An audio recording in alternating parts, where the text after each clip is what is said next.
this. It's the backronym that won't quit. I'm Leif Johansson, chair, along with Pratcha Jain from Fastly, who's remote today. Let's flip the slides and look at our agenda. All right. So we're going to do the usual intro, and then we're going to let spend quite a bit of time, since this is the first working group meeting, on an introduction, and then we are going to talk about sort of the proposed solutions for solution space for the use case, for the problem statements, and then we're going to see where we take it from here. Next slide. So since this is the IETF, and since this is a new working group, note the note well. Some of you have probably never seen this before. You may be new attendees, and there's a whole lot of material behind this summary. Go read that material and make sure you understand it before you contribute. Next slide. IETF also has a code of conduct summarized in these 4 bullets. And for this meeting, we also require mask at all times for meeting, especially in the meeting rooms. The only people who can take off their masks during meetings are the people who are at the mic presenting. And remote. Yes, very funny. All right. With that, I'm going to invite our initial contributors to the working group to come and present sort of the problem statement that led to this work being established. This is what we typically do in the IETF, the first working group meeting. We spend a little time making sure everybody understands what we're actually going to be doing. That's not what we're going to be doing for the next and subsequent working group meetings when we're going to be actually doing work. Anyway, so I don't know which of you is going to come up and present the slide. So Casey? All right, so there we go. I'm gonna see if we can get the magical sort of remote control thingy working here. There we go.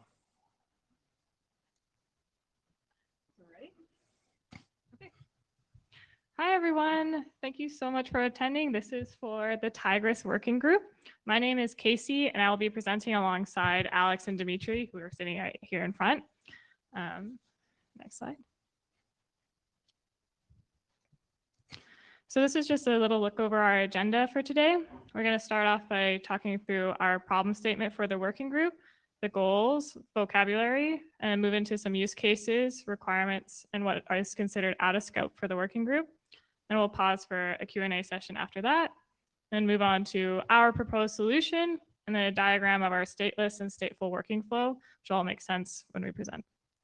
So I just ask that if you have questions, you wait until the Q&A session at the end of each of these 2 sections.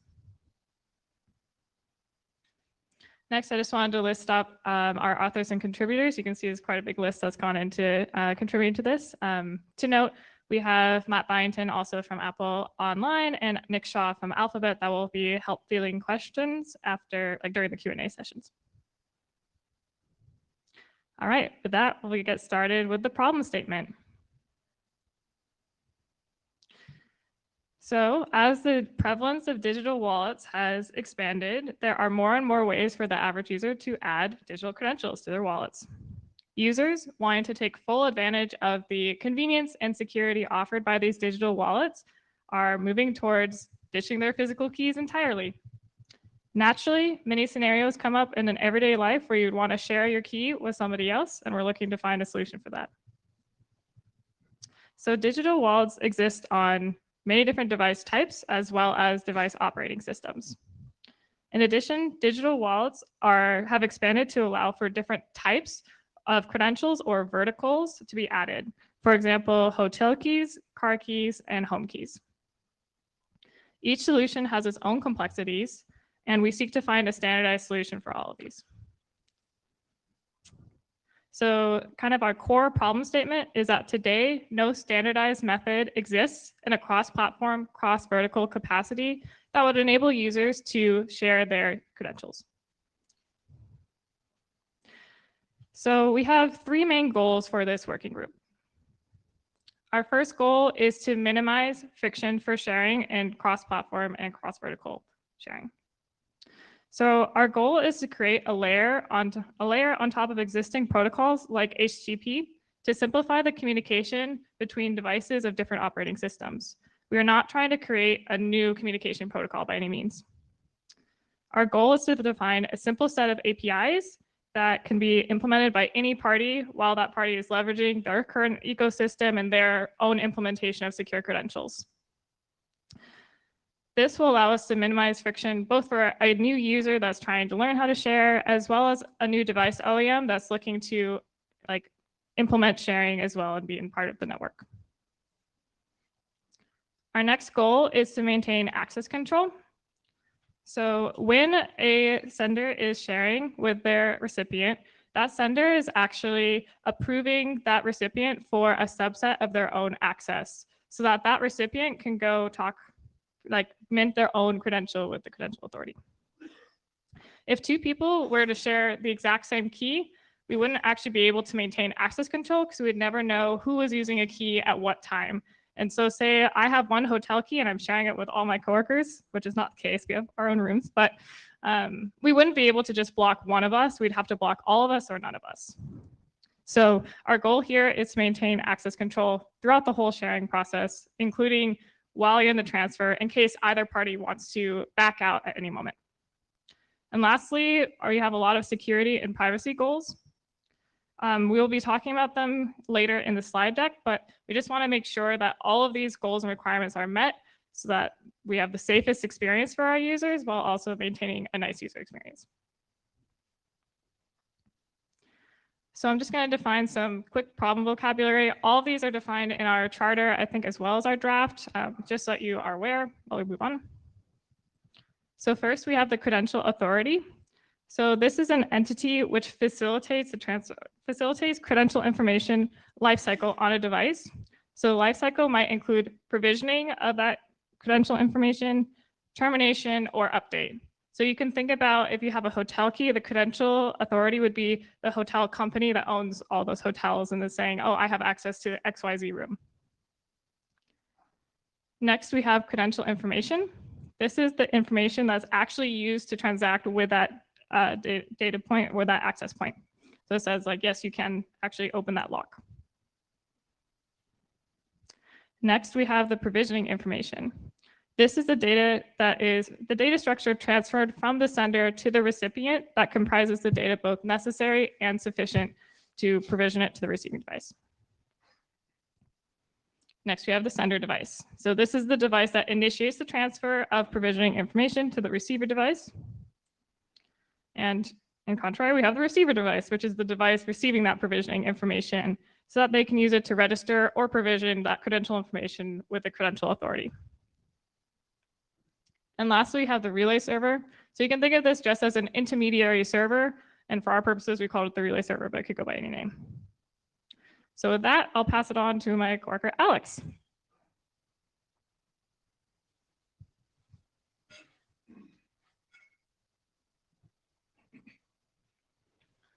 Thanks, Casey. Now we'll be looking at some common use cases across three distinct verticals. First, we'll look at car key sharing. Let's say Ben owns a vehicle that supports digital keys which comply with the CCC open standard, and Ben would like to let Ryan borrow his car for his weekend. Or let's say Sam is going out for dinner and would like to park their car with the valet at the restaurant. In both of these scenarios, Ben and Sam would need to share their car key with another person. Second, we'll explore home or residential key sharing. Let's say Brandon owns an apartment and is having Abby visit over the weekend. He would like to give Abby access to the apartment while she is visiting. Or let's say Sarah has a housekeeper that comes weekly and Sarah wants to give them access to the front door and only the front door. In these cases, sharing a digital key would provide an easier and more secure experience than having to give someone a physical key. And digital keys can be revoked at any time. So in the unlikely event of a personal falling out, the key could be removed without having to coordinate with the receiver to get back the physical key. And third, hotel key sharing. Let's say Fred is staying at a hotel next week and the hotel supports digital access credentials, and Fred added the credential to their phone. His partner, Daphne, is joining later, and Fred wants to send them the hotel key digitally so they can access the room when they arrive. Or let's say Lexi is staying in a large hotel room that they are sharing with several people, and Lexi wants to share the digital key to other guests so they can access the room. These are just some common use cases we are working to solve with this working group, but you could imagine many more use cases that will arise as digital keys become more prevalent. And we're focusing on the digital key use cases because that was our first use case, but there are tons of other use cases where credentials need to be transferred between devices securely. So next, we'll talk about requirements and constraints for the solution that this working group creates. We expect our solution to have some general properties in order to facilitate a secure credential transfer. A sender should be able to initiate the share over any communication channel, for example, email, SMS, WhatsApp, etc. And a recipient should be able to view a preview of the share before accepting it. The sender device and receiver device should be able to perform multiple round-trip communications within a limited time frame after the initial share has been accepted. And the receiver should be able to request additional provisioning information if needed. The solution should not require that both the sender and receiver device are online at the same time, and this is especially important for mobile devices using cellular data. And the solution should support opaque message content based on the credential type. And because the message content is opaque, the solution should be able to handle arbitrary message formats, including those adhering to public standards like the Car Connectivity Consortium and proprietary or closed community formats. And the sender and receiver should be able to manage the transfer process and interrupt it at any time.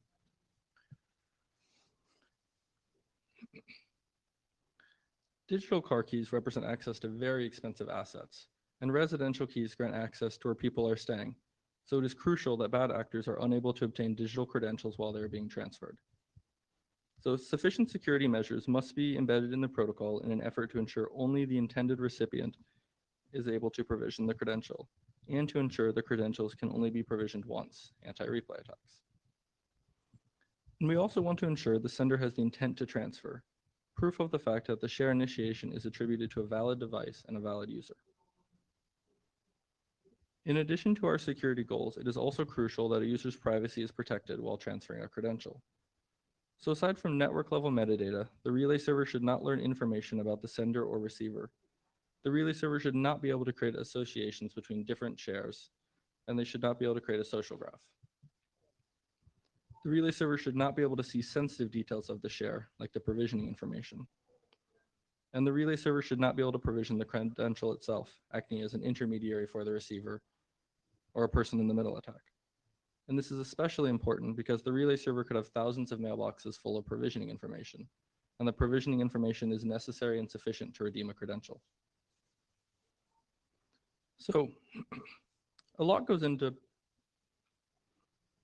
provisioning, managing, and using a digital credential. And this working group is only focused on the transfer of the provisioning information.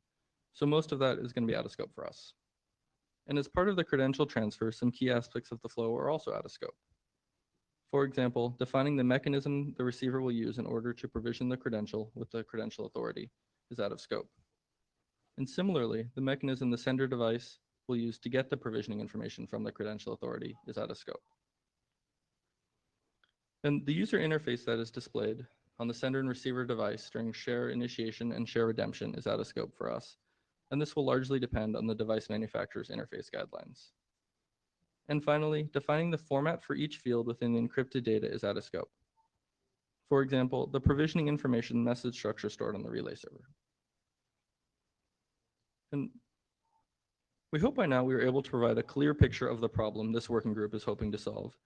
And we hope we've piqued your interest in the problem space as well. Before jumping into the solution, we'll be happy to answer questions about the problem presented. All right, I see people running virtually at the mic, so it's fine to run to the mic. Hi, I'm Jim Fenton.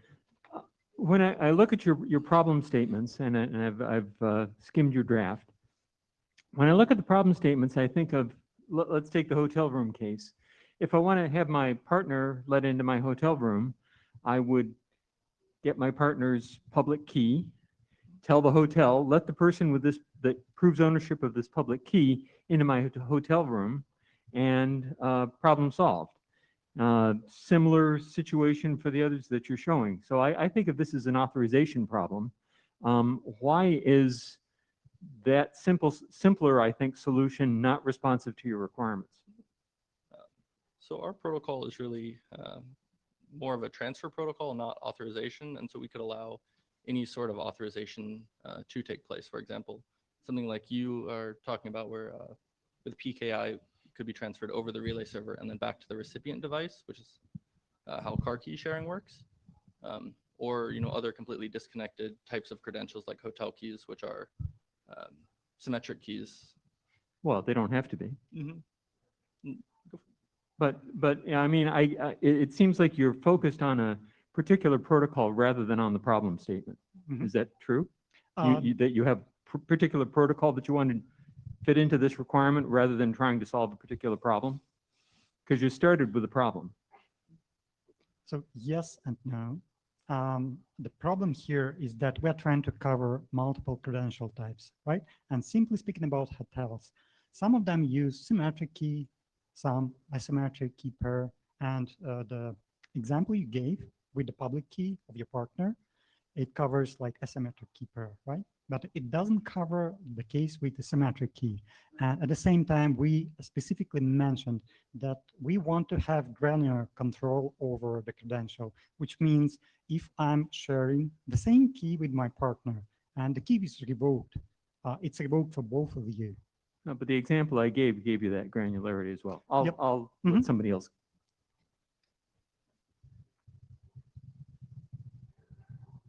Hi, Daniel Kahn-Gilmore. Thanks for bringing this forward. Obviously, this is something that we're all going to be dealing with as more and more things require digital authentication. So I appreciate you thinking about it. I wonder whether you have any perspective on the hotel example and sort of the valet or housekeeper example. I think are interesting, where you have different authorities that are there. I can imagine that a hotel doesn't want me to share my key with the 5 folks that I met at the bar last night. But at the same time, if I want to give somebody access to my car so they can drive me home, I don't feel like I need to share that information with the car manufacturer, though the car manufacturer might disagree. So I'm wondering what your perspective is on the on whether the framework that you're building will like who controls knowledge about the different parties that are involved in your framework. Can you speak to that? So all of that is owned by the credential authority at the end of the day. And based on the use case, the credential authority could be, the hotel chain, or for car key, it's you're the credential authority. And so it's out of scope for this working group what the credential authority does. We're just facilitating the transfer of the provisioning information that's used to get the credential information. Before we go on, because there's been a little bit of confusion in the chat about this working group. This is not in fact a working group forming both. It's a working group, right? So there is a charter, etc. And the purpose of this presentation is to make sure that everybody understands or has a chance to catch up to and understand the problem description, right?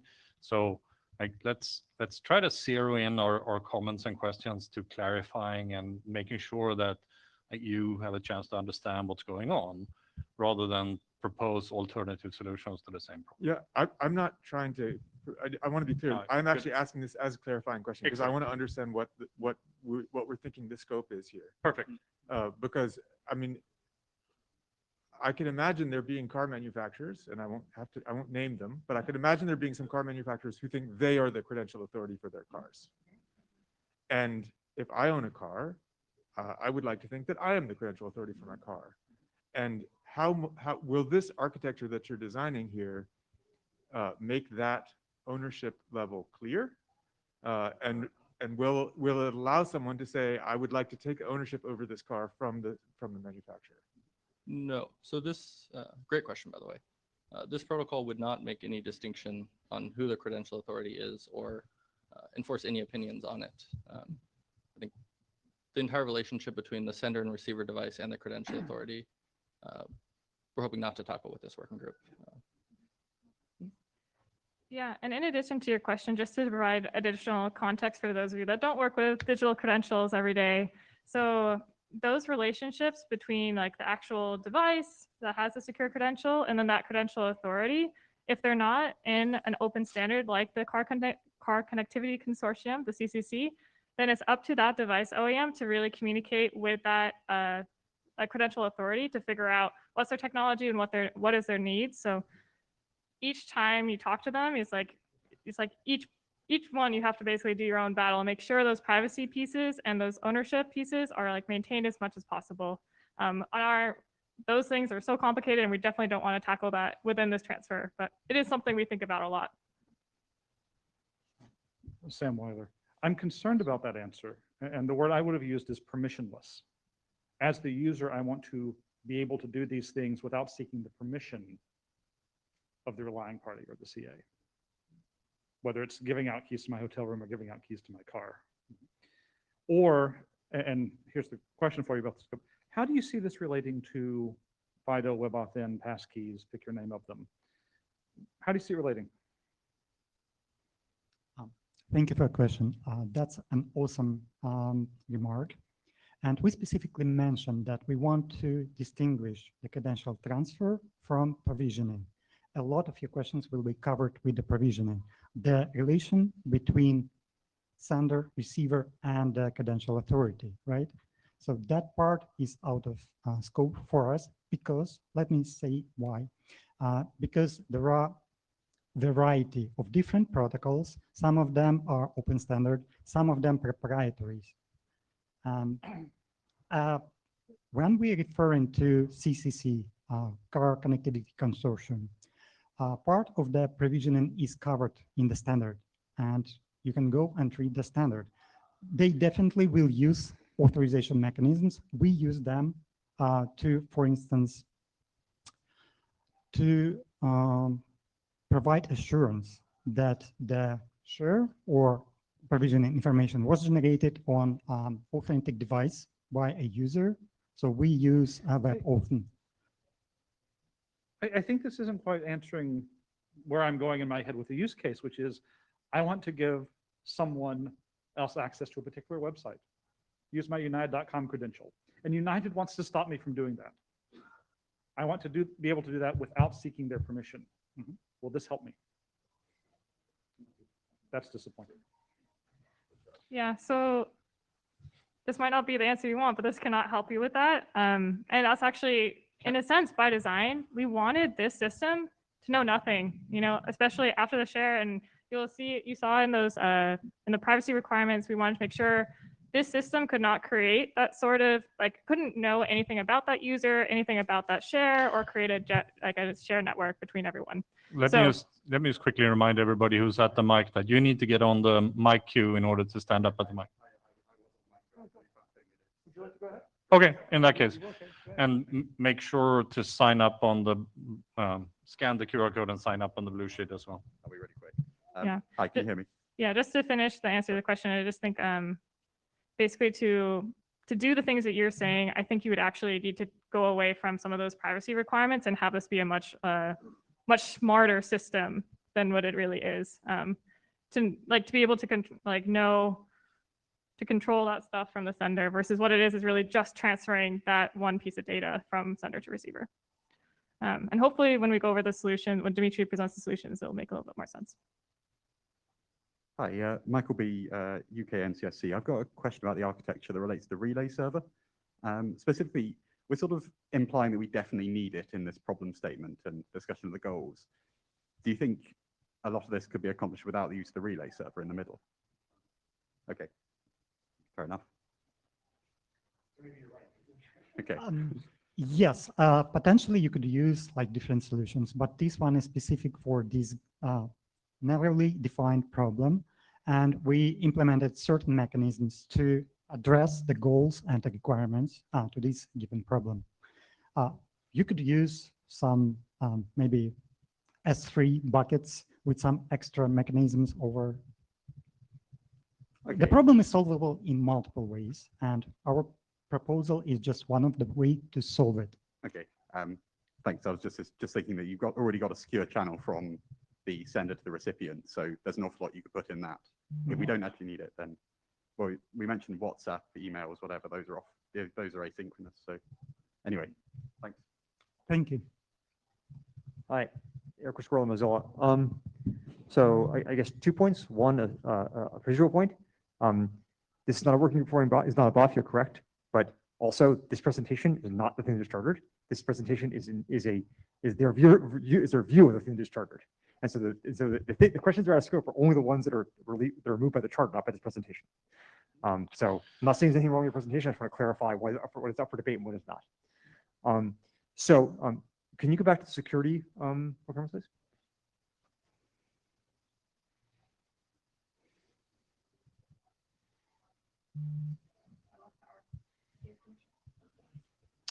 Oh, did you get it? I can just, well, Prachi can step back. Maybe this is, okay, maybe I'll just do it verbally. Prachi, I think you need to give permission. It's okay. You said you want to not have replay attacks. Why?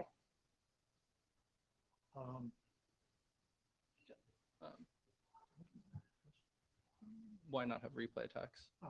Do you want to go? I mean, I know what a replay attack is, but why is that a problem in this case? So the problem, let's say you share, since we're passing credential, like provision information separately from the link, right?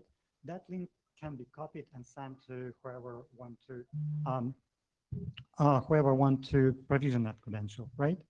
And let's say 10 people at the same time want to provision the same pass in their wallet. And we definitely want to prevent that. So Sorry, only the first, you have to start from the beginning.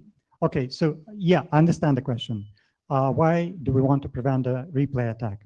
So, and reason is obvious. We don't want the same credential to be added to 10 different people without the original intent of the sender.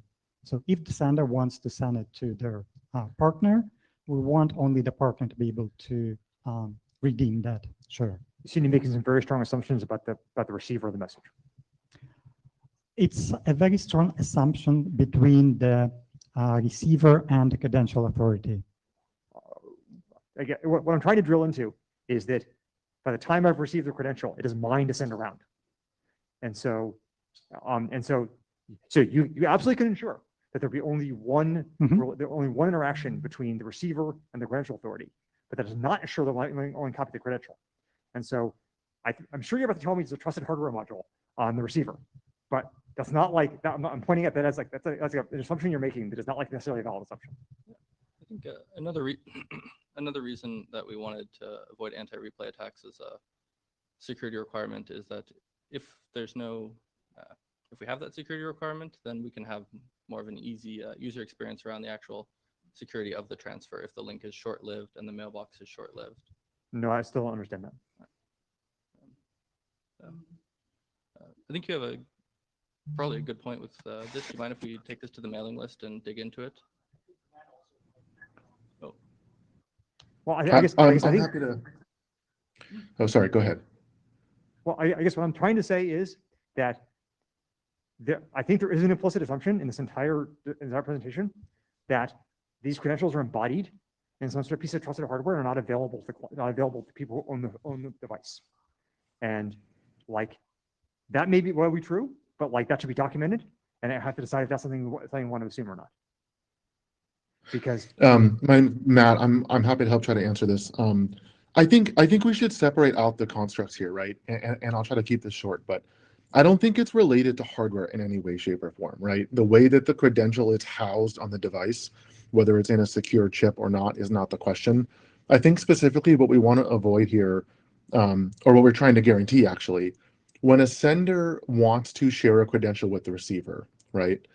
There's the ability for a single receiver, and that is the goal of this charter is to share it with a single person, to have that transfer of the credential only be redeemable for a credential by one party. that does not preclude that party from not further sharing the credential. And that is encapsulated in the design, if that makes sense.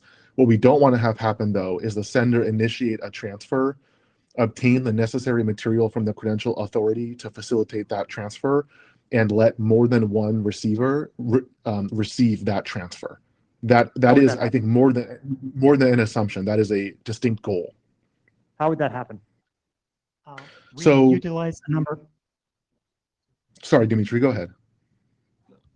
I just wanted to say that we utilize a number of security mechanisms that are defined in the draft document. I've read the document. Okay, so I'm asking you to describe the threat model. precisely when we establish that channel between two devices, the binding, right? It enforces the fact that only a single receiver can read that info. no. So Okay, different. before we get into that discussion, because we're getting into the sort of the part of the, when a little bit later, we're going to go through the proposed sort of first version of the draft that's kind of linked to this working group. And maybe we should try to stick with the problem statement part of this before we get to into solution space. Okay, but I'm asking. Just helps. But I'm asking for the threat model. Actually, I'm asking for the threat model. Yeah. And so, I mean, I guess my point is that you're sending a link around, and so like if you want somebody to sit down, okay. But if you're sending a link around, like how does the link get reading on multiple people if you don't provide the security mechanism you claim you provide? How does the other person get a handle on the link? So You- I'll try to. Oh, sorry. Go ahead. I mean, so I want to share the credential with DKG, and I shared the link with DKG, and so, well, okay, but you could just put the key up on the slides. Is my point. And so I'm trying to understand is, aside from DKG's malfeasance, which already allows the key to be shared, what is the attack model?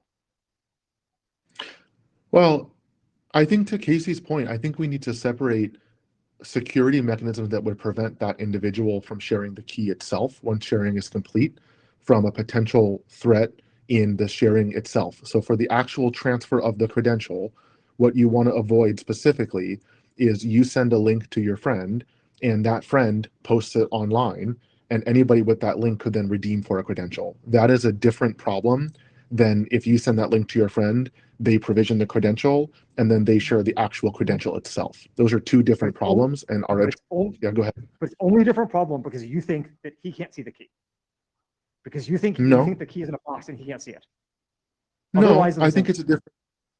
I think it's a different problem because mechanisms used to protect a cryptographic key are different from mechanisms used on a protocol for sharing keys.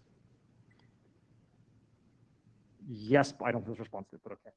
We'll pick this up later. So this discussion kind of does beg a question that chairs have been meaning to bring up, and that is maybe that the working group does need a separate problem statement draft, and that could include a clear threat model discussion. So I think it's something to keep in mind here that it maybe is a document that doesn't exist today, but needs to be written. Remember, the working group doesn't actually have any adopted working group drafts yet, right? But it's a good point that you make, Eric, that a good threat model is a sort of integral part of this. Now, Michael, do you want to, Michael? Oh, you're already, all right. So I'm going to take you off cue. Wayne?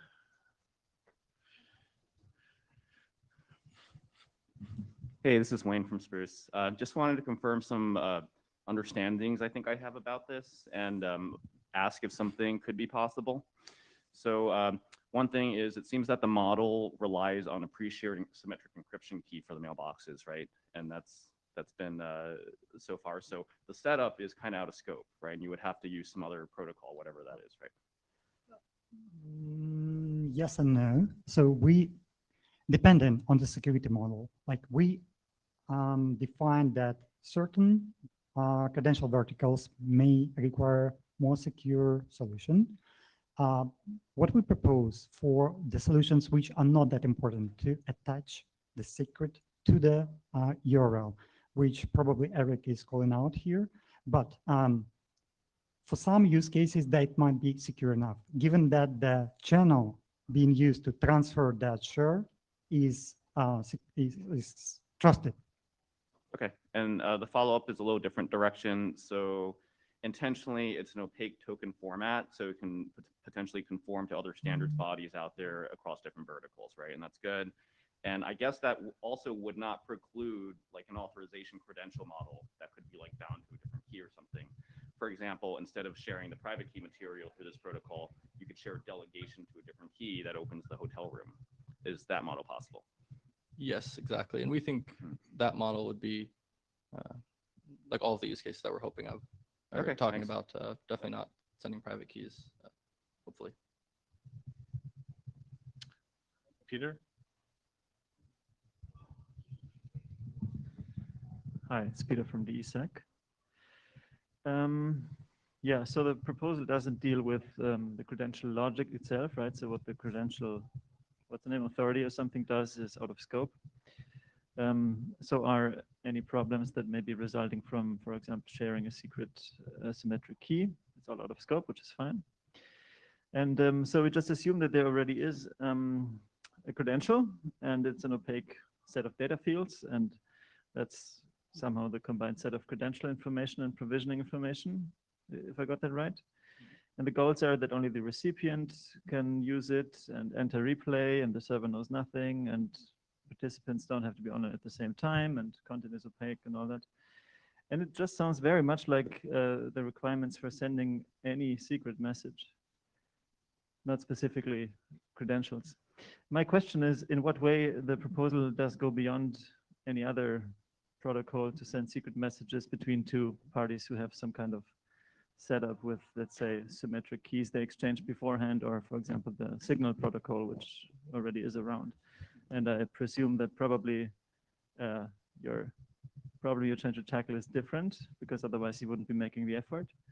But I don't see that in the problem statement yet. So if it does go beyond just exchanging secret messages between participating parties, then I think the problem statement needs to be extended to explain in what way that's different, because I don't understand it so far. Thank you. That's a very valid question. So if we're comparing that to the problem with sending an encrypted message, so we need to split it into two pieces, right? So establishing secure channel, and then like send encryption message there. So sharing the secret, pre-sharing secret, and then encrypting data. Here, what we want to achieve is to share the encrypted content and the link to that content, like separately, secret and the content, they go through different channels. And we don't want to use, we don't want to introduce a mechanism of pre-shared secret, like if it explains it. And this is very narrow scoped for credential transfer. Like we have, let's say, some provision information, which in kind is a token, right? And we want eventually that information be passed to and from between two parties, like a ping pong. And we want to make sure that only two actors can exchange that information for a given mailbox. Okay, so you just mentioned some kind of link that is one thing, and then there's another thing.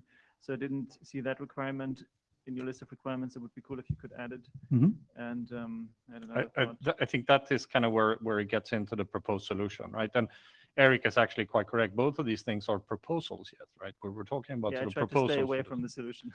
Yeah, we're coming to that, right? We're, Okay. you know, I just don't want us to lose track of time. And Okay, cool. Yeah. and we have a few people on the queue, and we're gonna stop the queue right after Victor, and let's try to have a little bit of time left for the rest of. So Ian. Can you all hear me okay? Cool. Ian Williams with AWS.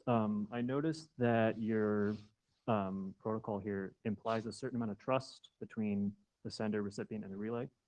I'm wondering, like, is there any consideration for if the relay agrees to be a part of this operation?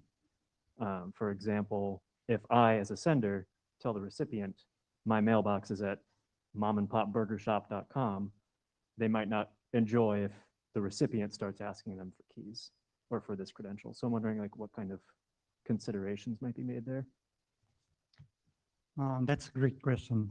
Appreciate it. Yes, there is a consideration specifically for share initiation when a sender device creates the mailbox, right? So we don't want to trust anyone. There is a relation between the sender device and the relay server, which means the share and the relay server probably would be implemented by the same party to establish that trust. So we have a mechanism of attestation which covers the whole content of the mailbox. And a relay server, before accepting that information, needs to be able to verify the content and verify the root of trust, like whether it's produced by the authentic device, etc. For the recipient, it's less important because, like, we think that recipient, they have a mechanism of see what they're accepting, and they trust. They need less trust, let's put it this way, to the relay server, because they have a link coming from their friend over a separate channel, and they probably know that friend, right? They know their phone number, URL, they can make a call to the friend. And there are additional mechanisms which we propose in the draft document, such as verification codes that can be communicated using voice or other mechanisms. Yeah, I saw the verification codes that may be used between sender and recipient, but I didn't see how that would again connect to the relay server, because that seems to be kind of the mutual body between the three of them here. Again, using the mom and pop burger shop as an example, they would probably not enjoy the added traffic. Yeah. Yeah. So as I said, the relation between sender device and the relay server is covered because we have that trust established during using device attestation block, which carries the certificate specific to the device and the root of trust. It's shared between sender and the relay. We find that it's less important to establish the same level of trust between the relay and the receiver. Let's put it this way, but we are open to discussion. If you find really good arguments to establish the same level of trust, we have an option to introduce the same level of authentication attestation between the recipient and the relay server. Sorry, this is Nick also from Alphabet. I want to just chime in for your concern about maybe like the mom and pop shop server just getting all these inundated like traffic for it. I think maybe that's where you were headed.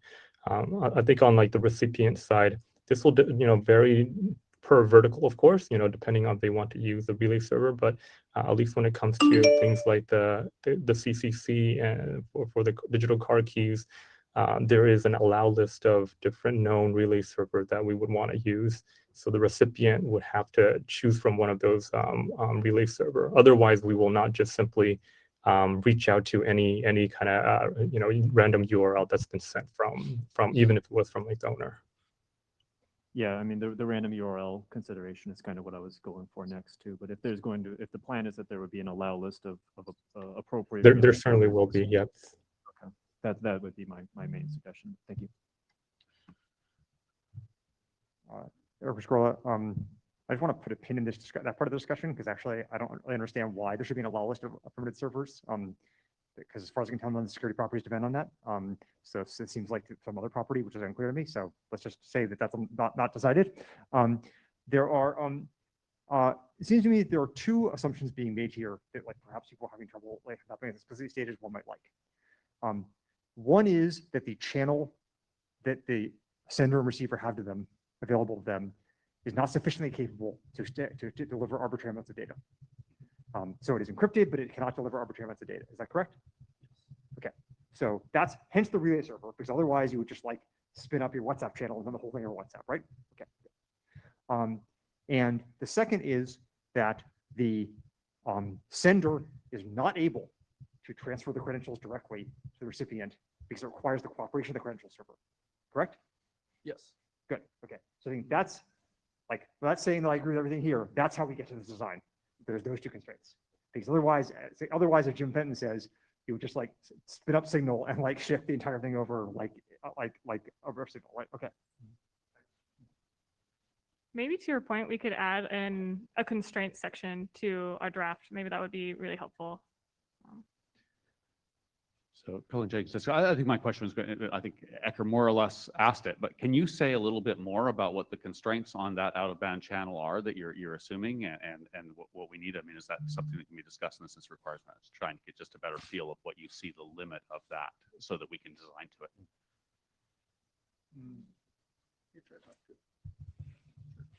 So we've been thinking about the constraint for that messaging channel as we want to be able to use any messaging channel that users can talk over, including like writing the URL on a piece of paper and giving it to someone. So any messaging channel that can transfer, 100 characters or less, kind of as our constraint or lack of constraints. I mean, makes sense. Can you say a little bit more about what's driving you to that sort of size or the ways you imagine this being transferred that would put to that? I'm just trying to reverse out the requirements here. I think primarily user experience. So we want users to be able to share their credentials over any messaging channel that they are already talking to. Just a minute. Sure. What messaging channel does, so obviously that's already way too long for me to type in, okay? So they're not being shared that way from a user experience, obviously. So which message channel is it that would practically be used that's causing a limit? And what's that limit looking like? Like 100 is pretty small. Yeah, I think one of the common ones was like SMS has 240 characters. That was one of the main. MMS doesn't have that limit. I mean, like. I think this is an excellent discussion for, Okay, so I for think the mailing list later, but it is an important aspect to cover. Right. Look, I'm not expressing an opinion on it. I'd be fine like saying it has to work over SMS for that channel. That'd be a fine requirement. Or no, we're okay with MMS over that channel or whatever. I just think that that's worth poking on sort of what drives that limit a bit. Yeah. I think I can answer that more or less. Like SMS is in scope.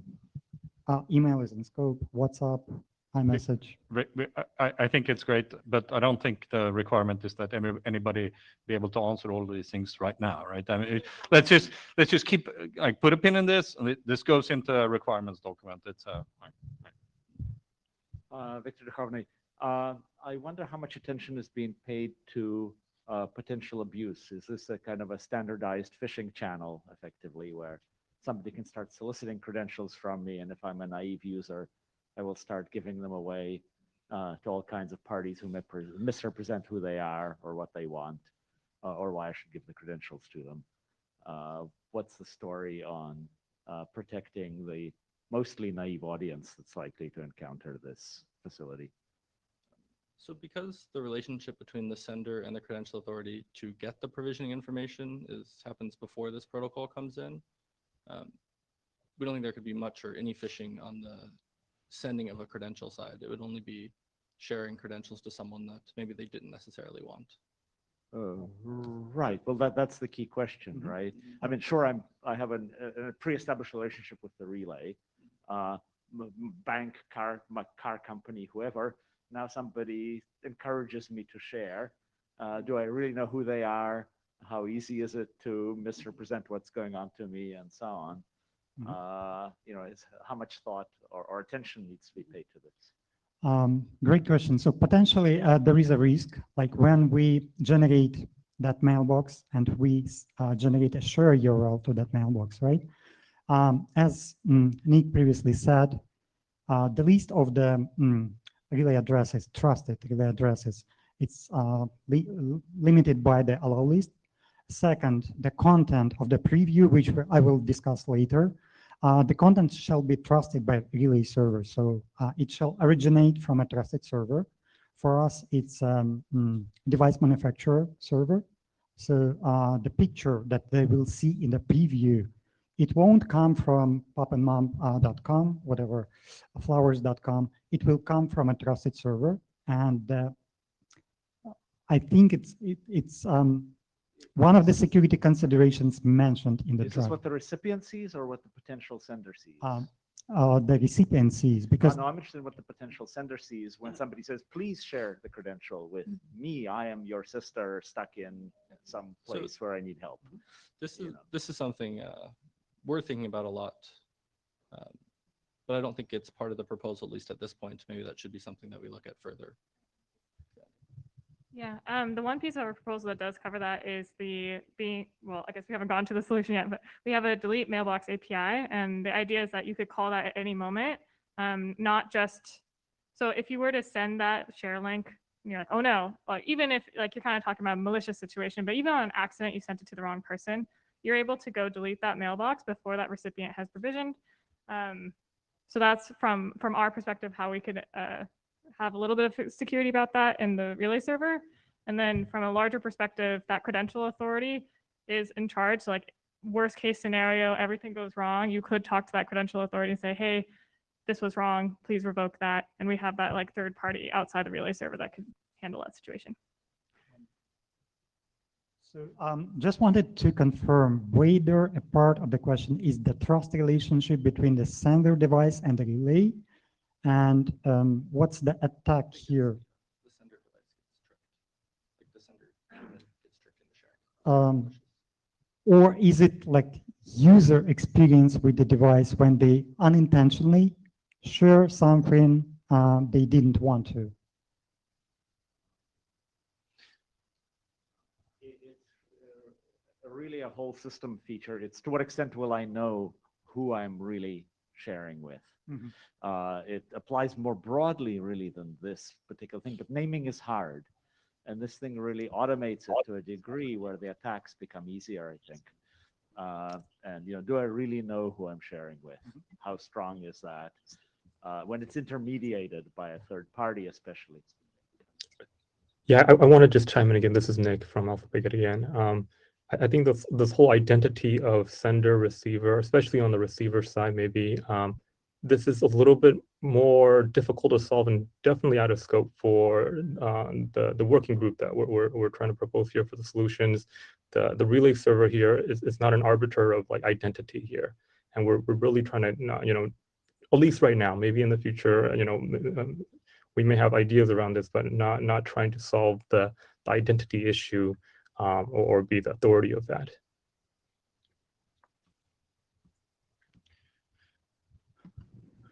Yeah, I think, this is Matt again. I think just to add on to what Nick said, when you really come down to it, you're initiating the transfer of a credential. Let's pretend you use SMS or email, just to use an example. You don't, as the sender, really have confirmation of the identity of the recipient. You only know that, for example, I've been texting this person at this, SMS number for, 5 years. Technically, 1 minute before you issue that share, they could have gotten a new phone number, and that phone number could have been reassigned from the carrier and in possession from somebody else. And so I think, to Nick's point and to, Dimitri's point, it really, the onus is really on the sender to make sure that they're sending the credential to a channel that is tenured from their perspective, and that they have confidence of who is on the other end of whatever communication channel they choose to send it through. And that doesn't really have anything to do with the relay server in my mind at all. All right. We're at the point today where we're going to switch over to talk a little bit about the proposed solution. Leif? Yes. I have a minutes question for you. Then go ahead. You said at one point, does the working group want a separate threat model draft? And then later you said. No, I said, does the working group want a separate requirements draft? Actually, that could include a threat model discussion. Right? Okay. At least that was. But you also later said something about an assumptions draft. Are those all in one? I don't remember using that term exactly, but Okay. I would assume that we would follow the typical model of IETF working groups of having a requirements draft that includes, enough of these things to make sure that everybody. Hi, Roman Danilio as the responsible AD. We'll take the document thing offline because we made some decisions in the charting process not to do separate architecture requirements documents. So we'll sort it out. All right.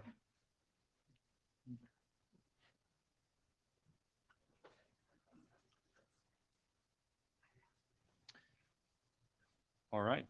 I think, Prati, you would have to step forward to the Yes, there we go. And we can continue.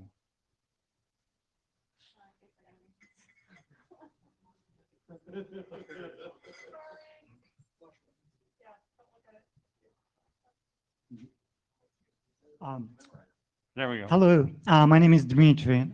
I will present to you a proposed solution to the problem of transferring digital credential securely.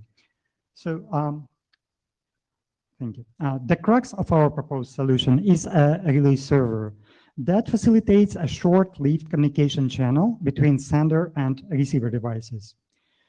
Sender and receiver devices will communicate over that relay server using a single mailbox. All the messages will be encrypted using asymmetric encryption key or secret. Communication over a relay server is completely decoupled from the provisioning logic, and the content of the messages is opaque to the relay server. Relay shall not have any visibility to the content or sensitive information within the encrypted provisioning information. And the content shall never be revealed to it. Some metadata may be visible, such as format type, which is required to define whether it's stateless or stateful flow. Let's walk through the solution at a very high level. So the sender device initiates the transaction by uploading provisioning information to the relay server, creating a mailbox uniquely identified by a mailbox identifier. And then it sends a share URL containing secret over a separate channel, SMS, email, WhatsApp, to the receiver device. The receiver device downloads the content, decrypts it using the secret, and provisions a new credential to the device. The process of redeeming a credential given a provisioning information is out of scope for this working group. Next slide, please. We defined two data flows here. One is stateless, another is stateful. Relay for stateless, relay facilitates a single unidirectional data transfer from sender to relay to receiver. New credential is generated by credential authority here. In a stateful flow, a relay server facilitates multiple data transfers to prepare credential data and for registration or provisioning by receiver. A relay server does not limit the number of such data transfers between sender and receiver. New credential key material is generated by a receiver device according to CCC spec, for instance, for example here, and it needs to be authorized by sender. Hence, an additional round trip is required. The details will be provided later on in a couple of slides when I go through the data flow. Now we're going to discuss our solution on the API level. For our solution, we describe the relay storage as mailbox. They are simple data stores allowing to be written to and read from. So to begin, we create a mailbox. It would be at the beginning of the transfer flow. A sender device would call a relay server to create a mailbox storing encrypted provisioning information. The relay server would generate a unique mailbox identifier and for that data and return a share URL pointing to that mailbox. When receiving share URL, most messaging applications will perform a GET request to read display information preview in Open Graph data format. The messaging application on the receiver will, if it supports Open Graph format, it will generate a credential preview in a messaging app so that the user can realize what they are accepting before they add the credential. And this is mostly for user experience, better user experience. When a user has clicked on the link and accepted the share, the receiver device will go read the secure information from the relay mailbox in order to fetch encrypted provision information. It will use the secret passed in the share URL in order to decrypt it and provision the credential to the device. For situations that require multiple round trips to the relay server, we have an update mailbox API. Here, sender and receiver devices could upload and update the same mailbox in a limited time in accordance to the protocol they're following. You can imagine a back and forth between sender and the receiver device, where each device reads and updates the information with their own. Once the transfer is complete, there is a delete mailbox API in order to clean up. This way we can ensure that mailboxes are purged after the transfer process is finished. Also, it allows users to cancel the transfer process if they choose so by deleting the mailbox and rendering any share URL useless.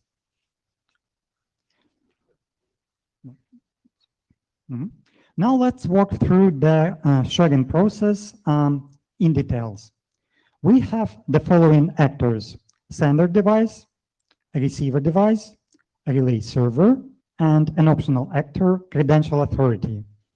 So, which is out of scope for this working group, but given here for clarity. So first, sender chooses what part of credential to transfer and initiates the process. Sender device makes a call to the credential authority in order to get provisioning information. It generates a secret and encrypts the content of the provision information with that secret.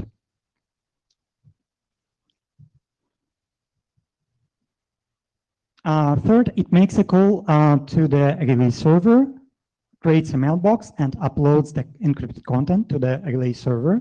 A relay server generates a new mailbox identifier, builds a share URL link, returns it to the sender device. Fourth, sender device sends the share URL with a secret in the URL fragment over a separate channel. As I said, SMS, email, WhatsApp, iMessage, to the receiver device. Fifth, the receiver device. There is a messaging application which sees the incoming message. It makes a GET request and read display information, generates a preview, shows it to the user. User sees a new message as a credential preview in a messaging app and decides to accept the share, clicks on it. Share URL is forwarded to the platform-specific credential management application, for instance, wallet. 6, a receiver device makes a read secure information call to the relay server, downloads the provisioning information, decrypts it using secret in fragment part of the share URL. It gets the provision information as a result. Seventh, receiver device makes a call to provisioning authority in order to redeem provision information for credential information, and then provisions a new credential to the device. And final step 8, receiver deletes the mailbox. And this concludes the stateless flow. In a stateful flow, there is no credential authority per se. Instead, a pair of sender and receiver device act together as a credential authority, generating new credential information and authorizing it for a new device. And sharing flow has additional steps after step 6 comparing to the previous stateless flow. So let's start with 7. Receiver device generates a new key material for the receiver, updates provision information with key signing request, and uploads the content to the relay server using update mailbox API. 8, sender device reads updated provision information from the mailbox and receives key signing request. 9, sender authorizes new receiver's key material in a key signing response and updates the provisioning info, uploads it to the mailbox with update mailbox call. 10, receiver device downloads the updated provisioning info, decrypts it, and provisions new credential locally. Then, finally, the receiver device deletes the mailbox. And this concludes the stateful flow. So we just presented to you the problem and the solution to the transferring digital credential securely between two devices. As we stated in the beginning, the proposed solution is based on the transfer of authorization information or provisioning information that we called it previously between two devices in order to obtain new credential from the credential authority rather than transferring original credential with all related cryptographic key material. We address both privacy and security concerns and requirements to the solution using mechanisms defined in the draft document. Please feel free to read the draft document at the following URL. So thank you very much for showing interest to this working group. We really hope that more people will participate in this working group, and we hope our proposal will be adopted by IETF community. And now we move on to Q&A session. All right, before everybody rushes to the mics again, I want to ask who, a show of hand, quick show of hands, who's read the draft? Well, that's good. You can raise your hand like kind of like this, right? All right, that's good. It's a good size number of people. All right, Victor is. Hi. The protocol looks a lot like GSS API embedded in HTTP with the credentials of the receiver sent asynchronously so that they can participate in the ongoing conversation. Is this roughly correct? Have you looked at GSS API? Because in some sense, the state machine is sort of indistinguishable from what goes on in GSS. Good question.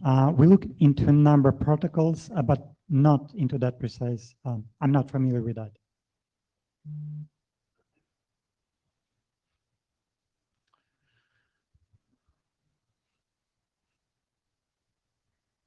I'm just trying to tease apart the pieces here. So suppose we relax the requirement that you have to go over a channel that will only carry a small number of bytes. How much of this is left?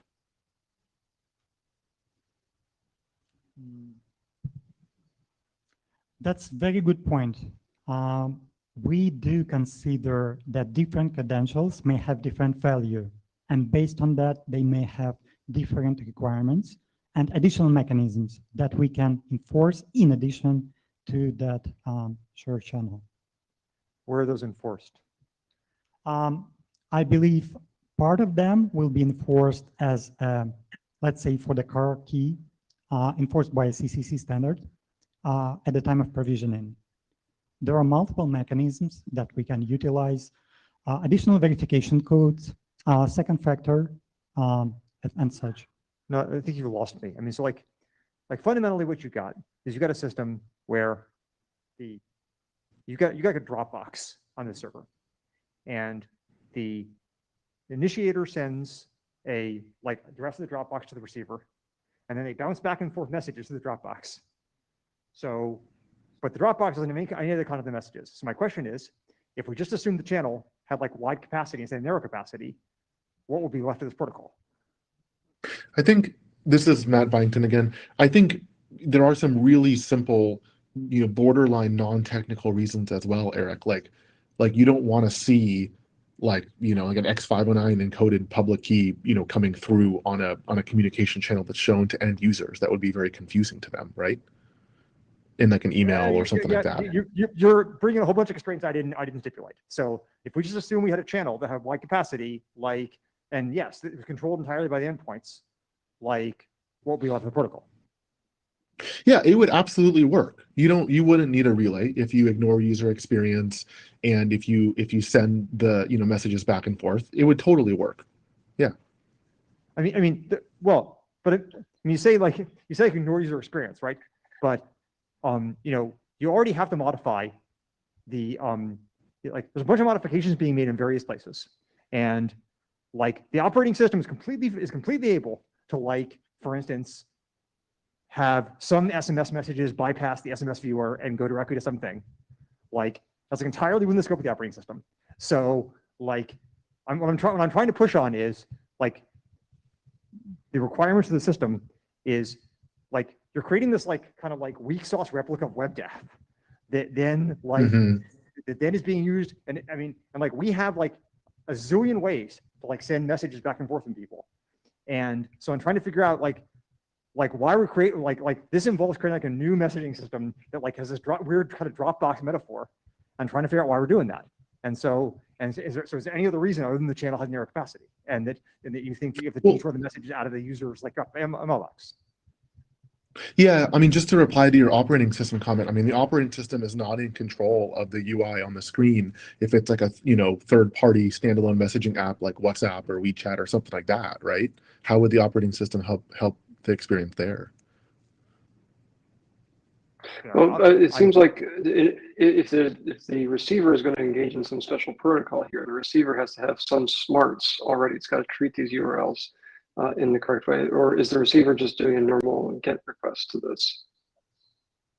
And so if you assume that the receiver is doing special logic, presumably they could also do special UI logic. Yeah, I don't think it'd be possible to do special UI logic in an application that controls its own UI when it's being drawn on the screen, like an email client or WhatsApp or WeChat or any of those type of programs. It's worth noting those programs would do a simple HTTP GET on that URL. In fact, they do that on every URL, at least with the HTTP protocol, and that's where you would get some of this Open Graph preview coming into play, right? That they would do that, but they those operating systems would need special logic, yes, to actually receive the share, ingest it, and get the credential provisioned. Totally agree with that.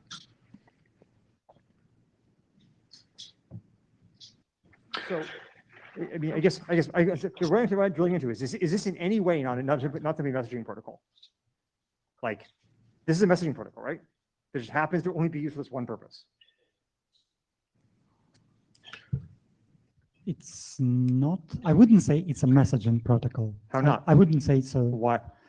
It's a protocol to solve this given problem, to transfer provision information from one device to another. That's technology, not technology. Well, maybe I could draw a different analogy here. There was a bunch of discussion in Dispatch on Monday of file transfers over web-based channels. Like you see this all the time in messaging systems, where you transfer a URL to a file that's stored somewhere else. You send the URL in the messaging channel, and then the receiver goes and downloads the thing. And people, commonly augment this with a little bit of crypto, so that the URL either, has a key embedded in it or has a key alongside of it, so the server where the file lives doesn't see the plain text content. So it's largely similar to what we're doing here. So I guess what I'm wondering is, to what degree is this kind of an instantiation of that design pattern, in the sense of being a way to transfer some sensitive data over where you have a limited channel that you maybe have less trusted, maybe slightly less trusted. You're still sending the key over it, but maybe you trust the server to provide some access controls or something. And to what degree is it specific to this credential use case?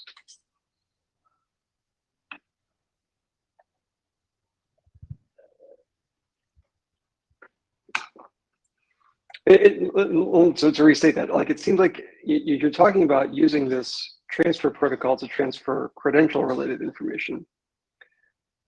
Could I not use the same mechanism you've laid out here to send cat pictures or nuclear submarine designs or whatever sensitive thing I'm trying to send to Ecker.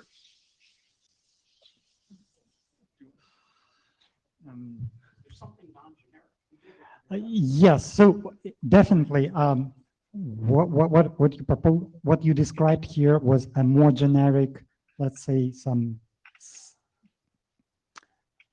distributed file system, right? When we can store something and then the reader can read it.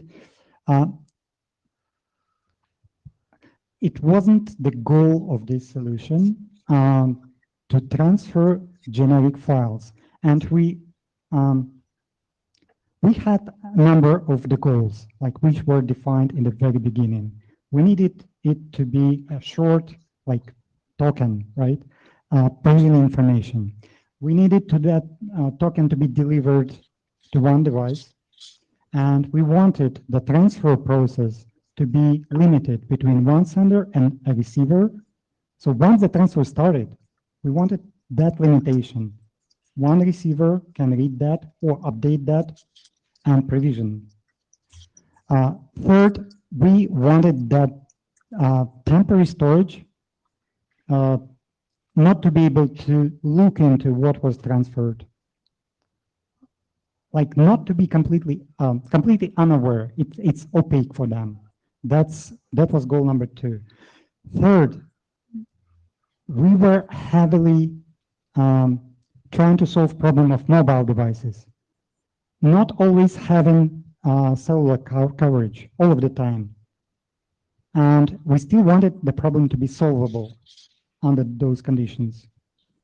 And there are additional limitations due to the nature of those mobile devices, such as we added potential push notifications in order to react as soon as the data was updated, right, on the relay server. So this problem is very narrow focused on a given use case. We didn't want it to be a generic solution for file transfer. So let me just follow into that, Richard. So here, so Cullen Jennings, before the, I want to ask about something you actually just said in your last thing, and I stood up before to ask about, which is push notifications, because well before we even started on the BOF of this, one of the things that made me think this was quite different than many of our other mailbox protocols at IETF was a requirement for the relay to be able to, or the mailbox to be able to send push notifications to clients. And that hasn't been mentioned in the stuff today. And I was wondering, is that still an extension you're looking at? Is that part of the problem space? Because that obviously changes the design a little bit if we need that down the road one way or another. So maybe you can talk a little bit more about how the thoughts on that have evolved over time. That is definitely still something we're looking at, and it's included in our draft proposal. Right now, we're thinking about it pretty generically, where the push notification type can be specified, and then each relay server operator can work with different device OEMs to interact with their push notification infrastructure. But that's definitely a requirement for the mobile devices.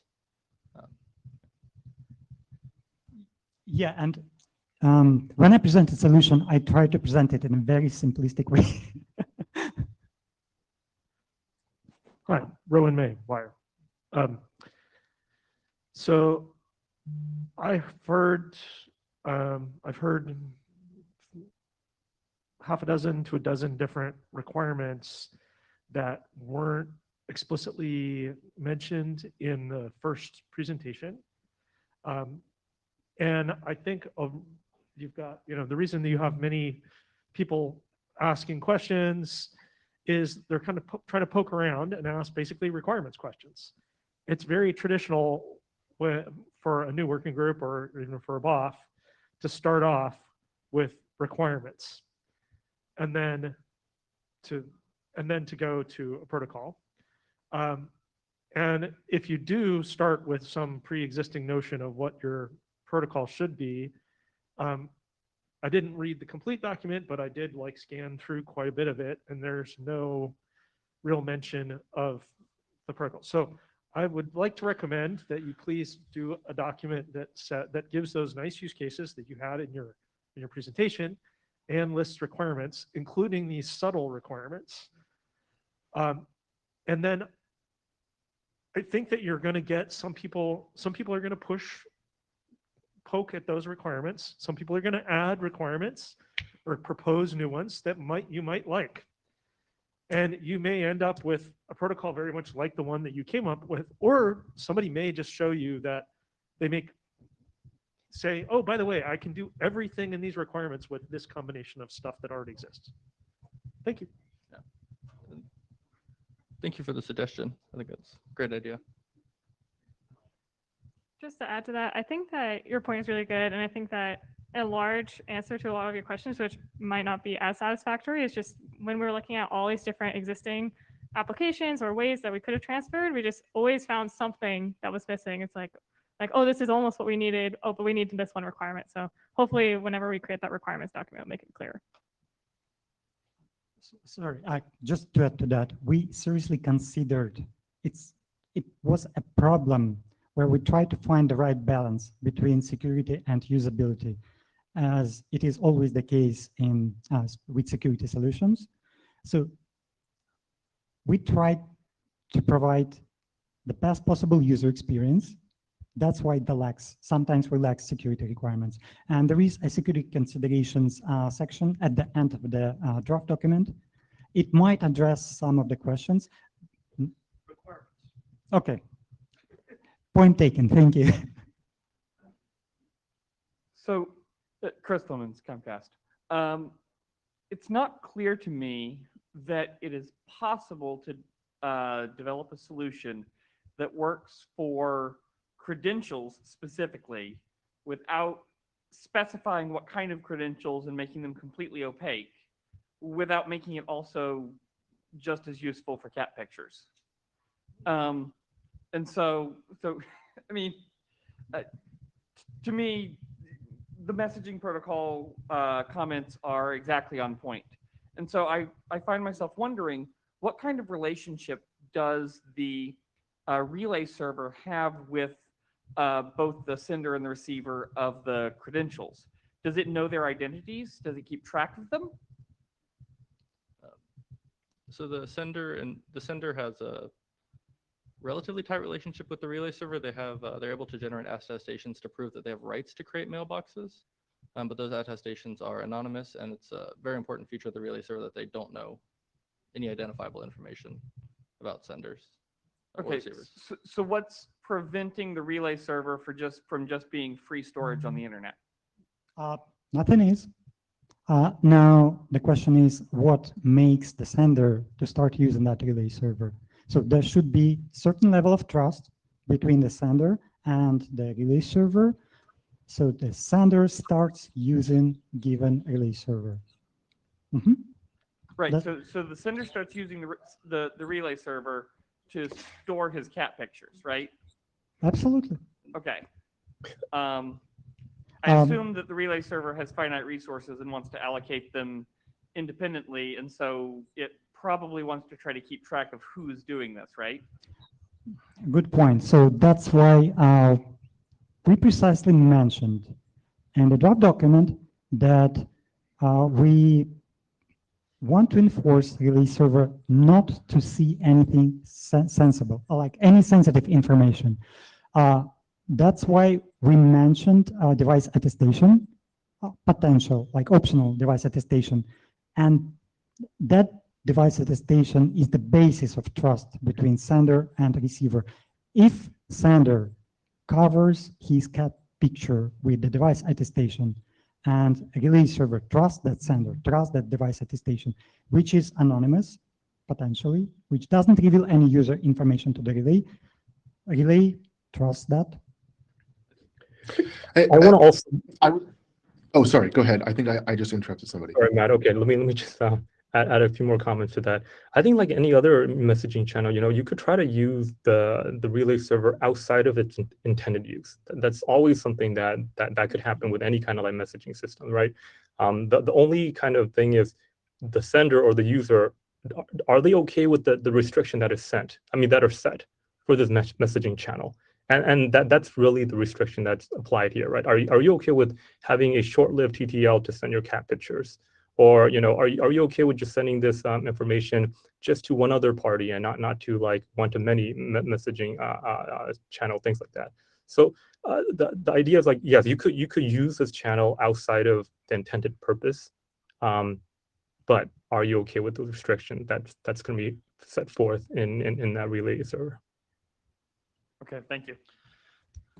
Yeah, and just one other little piece is that you could configure your mailboxes, this is dependent on whoever is implementing this, but you could configure your mailbox to be really small. So for us, like this provisioning information is going to be quite small, so less than a cat picture.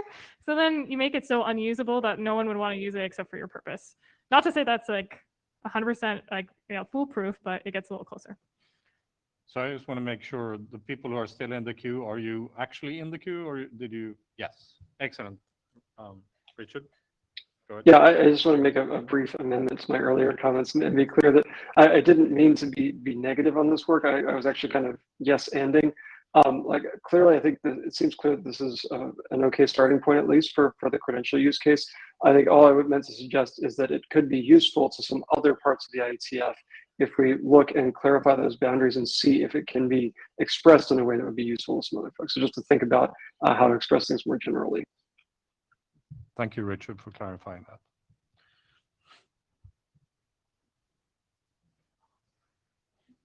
So I'm just like trying to wrap my head around this attestation thing.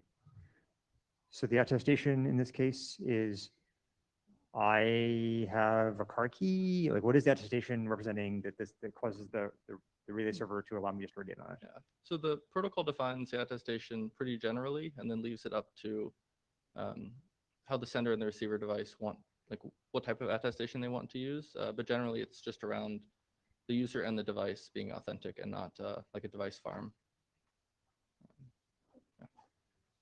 Okay. Nothing to do with the credential on the device. But identifies the user, correct? Mm-hmm. Effectively? Can I just jump in on this one as well? Sorry, Dmitry. I think the protocol or like the relay server proposal has this attestation, which is very, very generalized, right? I think it's kind of left up to the implementation of it to create this relationship of what that attestation really means. And it doesn't necessarily have to be an identity source. It could just be a very generalized, like even just like key pair where you have like a root key that you could identify some hardware that's been that has like the public key that's stamped in from the manufacturing process or something as simple as that, so that you trust that this device has some form of authority to create this mailboxes on your relay server. But this again is it's more implementation detail rather than it is a restriction on the proposal itself. So Well, you deem. Go ahead, please. Oh, if you deem that you don't need this kind of security, like if you are implementing this relay server yourself for whatever other purpose that you want to use for your own proprietary kind of transfer of credential, and you want to make it open, and you don't have to use that attestation if you don't want to.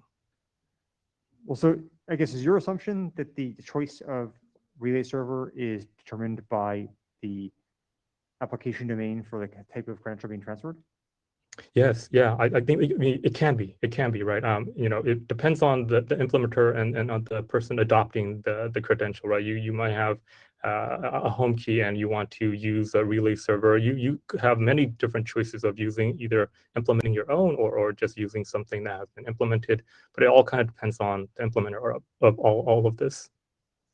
I'm not really following. So, I have the Hilton app, hypothetically, and I push the button because I want to share my room key with DKG. And I met him in the bar earlier, as he mentioned, one of the 5 people.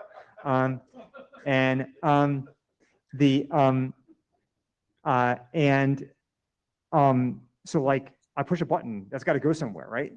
Like I don't choose some relay, I'm not going to choose a relay server, right? So where does it go, and who makes the decision, and what creates the decision for that? If you're staying at Hilton, I think the short answer is if you're staying at Hilton would try to decide where that relay server will be at, right?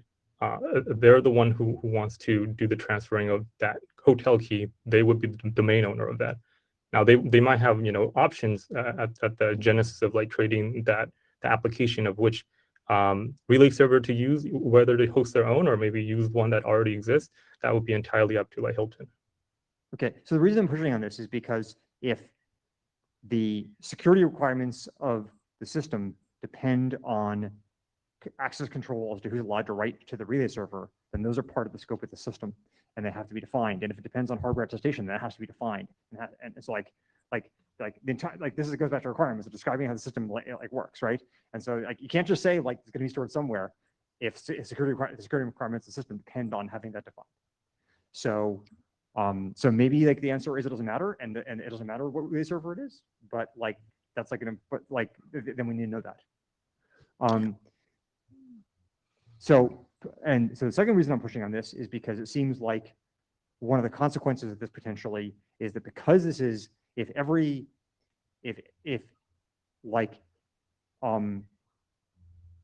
relay server creates its own, if every application has its own relay server, then this creates a new locus of tracking of what credentials are being shared with other people besides the credential server.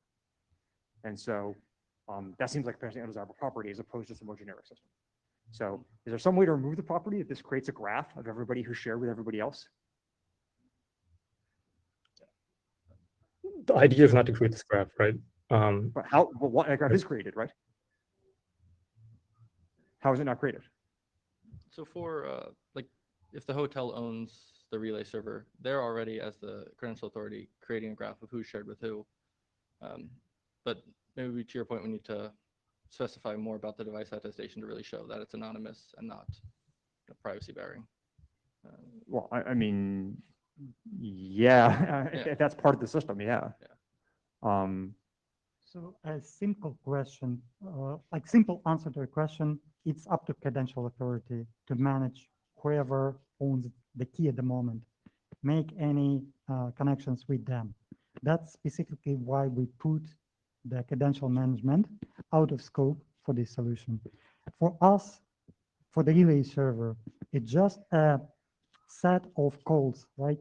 HTTP calls coming from different IP addresses.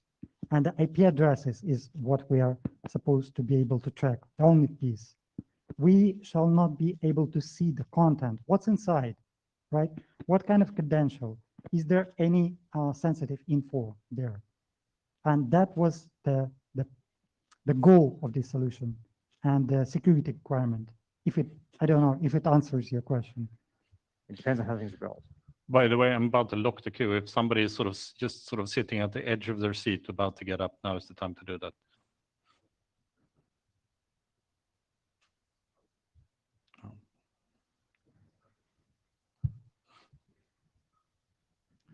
Hi, it's Peter again from DSEC.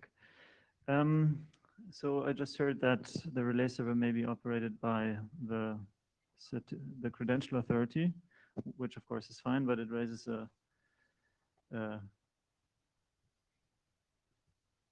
not sure if I understand right. So my understanding was that when I want to share a credential, the credential is already there, and then I decide to share it. So at that point, when I somehow upload the share to the relay server, the credential authority is not involved. I thought I just uploaded anywhere, like one server that supports this relay protocol. So that made me wonder why that would have to do with the relay, with the credential authority operating that relay server. And so that made me wonder one more thing. So how is it supposed to work in practice, like on my device and on the recipient's device? Am I supposed to have an app, for example? So I receive a credential from somewhere, then I hit share this credential, then an app pops up and it will upload it to some relay server that perhaps I can select, or perhaps it is specific to the app, I don't know that. Then I will get a link, then I will share this through some other channel with the recipient, and then what happens? The person clicks on the link, and then how does the retrieval of the content work? It's a post request, so I can imagine two ways. Either the recipient also has the app, in which case that may also be tied to this relay server and only work with certain ones, or it may just fire up the browser, in which case for decryption, it would be necessary to fetch some JavaScript, which is actually from the relay server. So there is a circular thing going on regarding trust.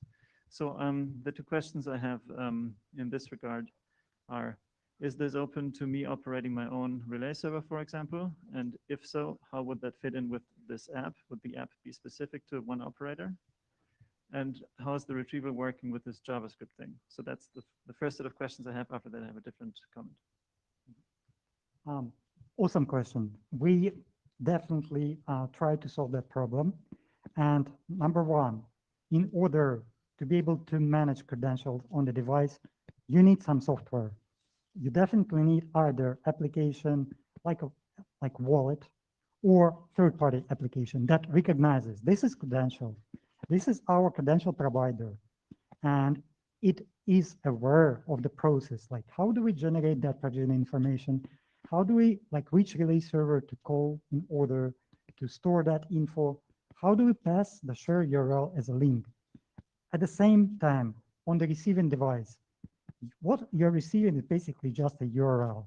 You make a GET call, right? You get HTTP page with Open Graph in the header. And if your messaging app understands Open Graph, it will generate you preview. The next thing, when user clicks on that, like in the messaging app should be aware this belongs to the credential manager on the device. Whether it's wallet, third-party application, it needs to offload that. We have a simple mechanism doing that. If you can implement the same mechanism and integrate with the messaging app, if you want to write your own application, that's doable. Okay, so if I understand correctly, both the sender and the receiver have an app, and the app would support that the sender configures any relay server. Is that correct? We support, let's put it this way, like if we are talking about the precise solution that we want to implement or the general, potentially there is no limitation. Your application can use all the trusted relay servers. If you want to enforce the requirement that there is a certain level of trust between your application and the relay server, as we mentioned, the attestation, you need to be able to share some trust, right? A number of certificates to be able to realize this is valid, this is trusted. So there might be some limitations if you want to establish that level of trust, if it makes sense. Just to answer your question about like if you were to create your own app and like wanted to run your own relay server, so I think what would probably happen is that you as the sender are effectively choosing the relay server you want. So if you're running your own app, that would probably give you one option, which is that app's like, you know, that app's relay server. So then you send that link over to your recipient device and say that recipient doesn't have your new app, like IETF app for fun. Then when you click on the link, you'd be doing a get, and you'd probably just be showing it'd pop into your whatever web browser you have on that device, and you'd probably have to have information about how to actually gather that, you know, credential information off that relay server. So you'd probably have to download that app, and then that app would know what to do with that link. So it's handled very similarly for us between wallets and etc. But if you had two separate apps, like a credential authority, they could potentially do this entire process the same way that we're doing it. Okay. If you had some other pattern in the URL that would allow this kind of URL to be recognized as a share link independently of the relay server that's used, so independently of the host name, for example, by introducing a schema prefix for that, then you could have a recipient app that works for all relay servers. And I think that would make things easier. For example, also address the concern that was there earlier when somebody mentioned resources from people, you know, uploading cat pictures, whatever. So like those people could run their own relay servers and upload their cat pictures, and then that could be retrieved with any app. So that's the first set of things that I want to say. And the second is just a comment. I think the term mailbox is a contradiction of terms because it's not for arbitrary mail. And it's just for credentials in this proposal. And also in a mailbox, I would expect that I can have several messages which I can delete independently, but the delete semantics here delete the whole mailbox. So it doesn't seem like a mailbox to me. And so it's more like a single exchange point somehow, and I would recommend renaming this term. We can definitely bring that into the email thread and make one about what to update instead of mailbox. And to your previous point, I think that as we gather more interest and participation through this working group, we can definitely figure out, hey, maybe there is just a prefix or some format that all sharing links for any relay server should follow. At the moment, we don't have as much of that participation. We're looking for that. So if you guys want to implement this, let us know. We can figure that one out too. I think it's a good idea. Chris Lemons, Comcast. So you said at one point, and we just touched on a number of these, but you said at one point that the expectation is that for a given type of credential from a given credential authority, that the expected relay server would be operated by the same sort of entity that operates that authority. And that's certainly a conceivable scheme. Is there anything that you see that could possibly prevent a credential from being transferred using a relay server that was not authorized by the credential authority? Or is the choice of relay server 100% within the grasp of the sender?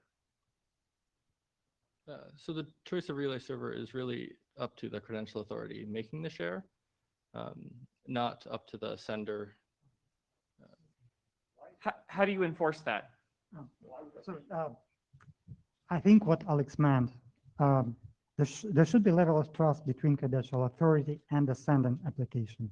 So that's obvious, right? Because credential No, that's authority, not obvious. oh, okay, that's out of scope. Let's put it this way: out of scope for this working group. Now, the level of trust between sender and the relay server is up to the implementer. If, let's say, I want to be able to trust based on the hardware-based certificates or on like some sort on PKI level, we need to establish that, and we need to implement mechanism covering the content which is uploaded. Let's say I'm a sender device, right? And I'm selecting not abc.com, but cda.com. And there is no established trust between the second choice and the sender device. It very much depends on the implementation, on the security policy of the second relay server, whether to trust that sender. And the same holds true to the sender application. Someone may crack the code of that credential manager application and redirect them to a different relay server.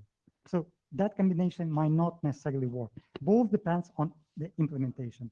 That's why we mentioned that such things as device attestations, they are optional based on the security level selected by each implementation. Right. So I understand how the relay server can ask for attestations, credentials, some sort of authorization from the sender. And so relay servers could reject senders that they don't approve of for whatever reason. Sure. But what I don't see is how CAs can influence, and I realize that the definition of CA is outside of the scope here, but I think it's important because I think we might be relying on it for something here. Because I don't understand how the CA influences what relay server the sender can choose. If the sender chooses a different relay server that is willing to accept it, but that second relay server is not approved of by the issuer of whatever credential they want to send, who stops that? How does that happen? And why does it matter? Hi, this is Nick again. I just want to, it doesn't matter. I think you're right, it doesn't matter. So CA does not enforce what relay server gets used. So, you have the, credential provisioning information that just gets sent between two devices, and it doesn't care how that was done. The only time it may care is at the very, end when the receiver maybe tries to provision a credential with the provision authority that the right information is present there. So that communication channel that occurs to deliver that, provisioning information does not matter and is not opinionated by the CA. At least that's how it is in terms of the proposal we're putting forth. Now, I think a lot of the confusion is like, we're not trying to be opinionated about the implementation of it. If you as like a private entity wants to have some form of security around like which relay server gets sent, then surely you could try to have like enhancement that you could put around it to ensure that. But that's not what we're baking into like the proposal in terms of like which relay server gets used and it's not controlled by the CA. Okay, so there's no technical or even policy reason why I couldn't run my own relay server, configure my devices to use my relay server, other than the people receiving the links might be confused when they receive a, lemons.example.com address instead of a carkey.com, example.com. Yeah, address. I think that's exactly right. Yep, you have many different choices of which relay server to use, but what is expected relay server maybe from the recipient side, and that might be the factor that's involved here. So there needs to be at least some kind of agreement, at least on like the receiver and like from like the software side. Right, and so that brings me to the last question I had, I hope, which is that when you receive one of these things, how do you know that it is a credential? Because I just got a link. How does my device know that that's a credential? And why does it not involve the content type?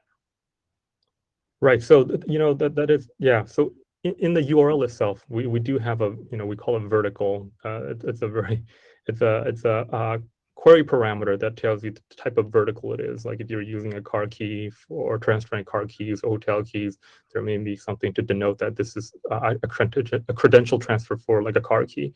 And furthermore, you could reach out to that relay server.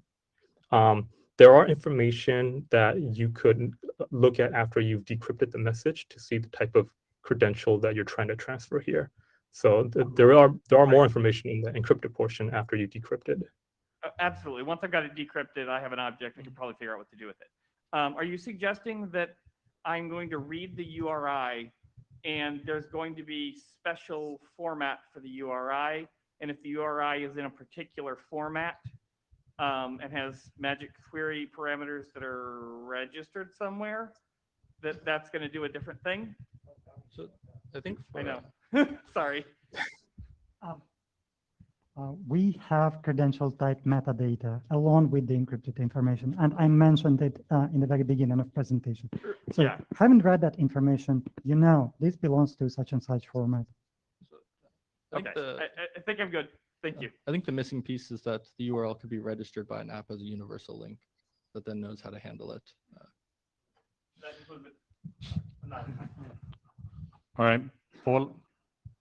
Paul Huffman, this may actually be a lead into what happens next, but I heard, and by the way, I have not read the draft. I was interested in the topic, but I'm like way out of my depth here. But I heard a lot of people asking questions with you guys saying, yes, we should add that to requirements. We should add that to the requirements. But then I heard Roman say there isn't going to be a requirements document. So are we talking about putting the requirements in the solution document and say, here were the requirements, here are the assumptions, and this is the solution, or doing something different? I am confused. And again, I know this is probably what's happening next, but I heard this over and over. It wasn't just, we need to do one requirement. All right, I'm going to unlock the queue for the sort of what happens next discussion. So, there are many ways to do this, right? As Roman points out, this actually is in the charter, but if I'm correct, there's nothing stopping us from, for instance, from having a separate working on use requirements and problem statement in a separate draft and then folding it into the finished product. Yeah, that's exactly right. I would urge us strongly not to over-index on where we put the requirements. Yeah. We heard a long discussion that we want requirements. Let's write some text. And those of us kind of concerned on the process kind of side will figure out what the right way is to make sure that it appears and manifests in the right way in the working group right now. That's right. Yeah. Paul, are you still? You're in the queue. Yeah, so that would be very helpful to me. I mean, I think what would be helpful to me would be like, here's the requirements, and then here are some of the obvious things you might try to do, and this is why they don't work because of like requirement 19. Because I think what you're hearing a lot of is like people sort of looking at this and maybe not seeing the complete picture that you seem to see, and saying like, well, why don't you do this? And so, like, I think it's very helpful if you could like, I don't think it has to be like R1, R2, R3, R4, but I think if it's describing enough the problem space, that'd be fine. But I think they're having the problem space, so then people can look at it and be like, now I understand why the thing that like seems obvious is not obvious to you. I think that'd be very helpful. Yeah, I think that's an excellent point. I think it also like these are great slides and presentations, helped a lot. Like this has been really good today. I think it also would help some people, certainly myself, if you could just show the stuff that's like, here's how we imagine one way, like this is a small piece of a solution, right? This is a much broader thing.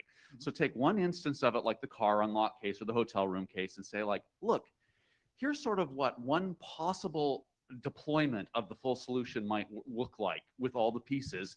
And here's where the pieces that the IETF's defining fit in, like right here in this little bit. But I mean, people are getting lost on like what the OS does, which is it the Hilton app, is it the wallet app? You know, there's a lot of different things floating around here in different apps and different relay servers. And not to say that we're trying to define that's the only way to deploy it or every way to deploy it or anything, but just give people a flavor of here's a possible implementation and deployment that uses this for the whole system, and here's all the pieces and what they look like. I think that would help people understand. I think that's a really good feedback. I think, you know, we kind of index a little bit on the other side where we want to make it so agnostic that we didn't want to bring in specific use cases to explore. But I think that's a really great point in trying to like have a projection of how this works, right? Given like an actual use case. If you'd done what I asked for, I would have been here like, yeah, you should have brought in the specific generalized thing that we could use, and I would have asked for exactly that because that's IETF, and I apologize. But you know, like we'll get there. Yeah, thanks for that. Just one comment on anti-replay. My impression is so far that it's implemented by the relays rather than by the final credential issuer that completes the credential provisioning. If that's the case, then I can create a downstream relay that memoizes messages and makes it possible to duplicate the conversation to as many parties as I want. So that's something worth thinking about if it's important somehow to avoid replay, is that the system can be extended in such a way that replay becomes something I can build into it. Yeah, so it's kind of built in two different ways. So one, the relay server, because the mailbox is actually deleted, but also if you remember in the first graph, we get that provisioning information from the credential authority. So you can think of that as a token that the credential authority is storing. So when that credential authority then sees that token, it'll say like, okay, that's the person. And then say that you got that provisioning information, put it somewhere else for a little while, and then try it again. That credential authority should also like decline it. So we kind of have like two parties. But my recipient can be an actual downstream relay that facilitates replay. So I can deliver the credential to my own relay, which unbeknownst to the real relay is actually a relay that memoizes messages. And then that thing can not delete messages and allow them to be replayed and all kinds of fun stuff. Yeah, I think there's different layers of security that we have to be aware of, right? I think, you know, the relay replay attack here for the relay server is something that we'll try to sufficiently address on that relay server part. But ultimately, I think there needs to be an additional security when it comes to the actual credential and how that is spec'd out. Like for one example I'll give is that for CCC, there's also an addition of something called an immobilizer token. So, you know, this is some unique token that you need to be presented with the car for it to accept the key and to operate the vehicle. So you can't just use the same, you know, immobilizer token twice. So I think this is a combination of not just relying on the relay server itself, being like the end all for all replay attack. I think we'll do what we can on the messaging side of it, but you know, I think there needs to be additional security that we need to kind of look at in the actual credential protocols themselves. All right, Nick, thank you. I think we have, with the last 5 minutes, I want to get to a couple of administrative stuff, including possibly if we can adopt the draft as a working group document. So that's. No, I'm going to ask for adoption of the working group document as draft as a working group document completely seriously. And if you want to be against that, you can do that, right? But I'm not joking. No. Yes, you can. You can have opinions. I'm not joking. I mean, given the tone of this discussion, I can't imagine how you possibly think it's ready. Well, thank you. Well, you can have, again, right? It's perfectly reasonable to have opinions, right? But what I was expressing. Oh, thank you. So again, if I will still ask the working group whether you are whether whether you're for or against adopting the current draft, which is linked on the data tracker page as a working group document. Again, this means that the document is a starting point for work and that it is transferred, the change control is transferred to the working group. Right. If people want me to use the hand waving tool for this, I can do that. All right, let's set that up. Give me a second. So it's called draft secret, then shells transfer as. All right.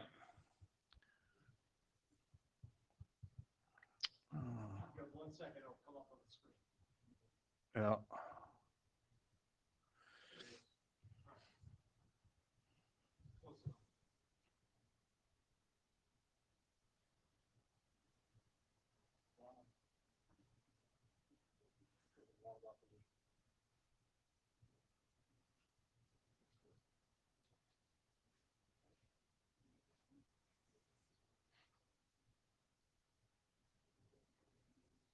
All right, we'll give it a few more minutes.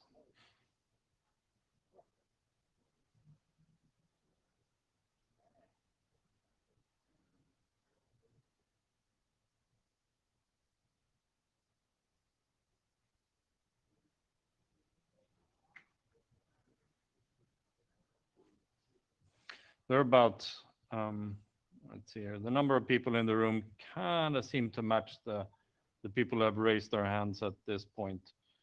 We're still getting one or two people chiming in, but it's about 50-50 at this point, which is, I guess, a little bit too rough consensus to go ahead and adopt the current draft. So what we'll do here is that we'll ask the working groups, I'm appealing right now how you just called that. Like it is below 50-50, and you know said, hey, that's not quite rough consensus. Like no, seriously? No, but the rest of the statement was that we're not going to adopt it, right? All right. I don't think that was a good way of characterizing it. All right, fine. That's fine. Yeah, exactly. That's not consensus to adopt. All right. Exactly. It's not consensus to adopt. All right. Which means that we'll ask the authors to respin the document and keep working on it, and we'll come back to a later version. I think what we've heard here is a clear consensus for some sort of requirements document. I think it's a good idea to put that in a separate document for now, and then we'll see if that gets merged into whatever this turns into. All right. And that's it. We'll certainly reschedule a meeting for London, and we'll see what happens then. Thank you very much for turning up, and thanks for a lot of energetic discussion. I appreciate it.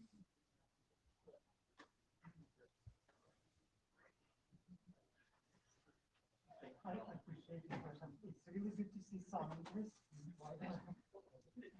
It's good to see. Yeah.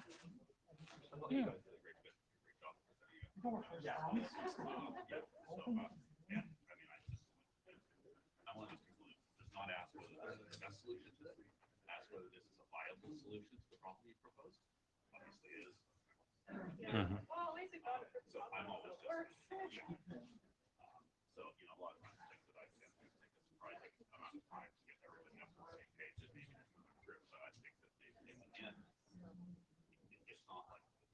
Are there other solutions to this problem? Yes, of course, you don't tell me there are, right? Will this solution work is the one that I tend to see most, is it deployable, will it work?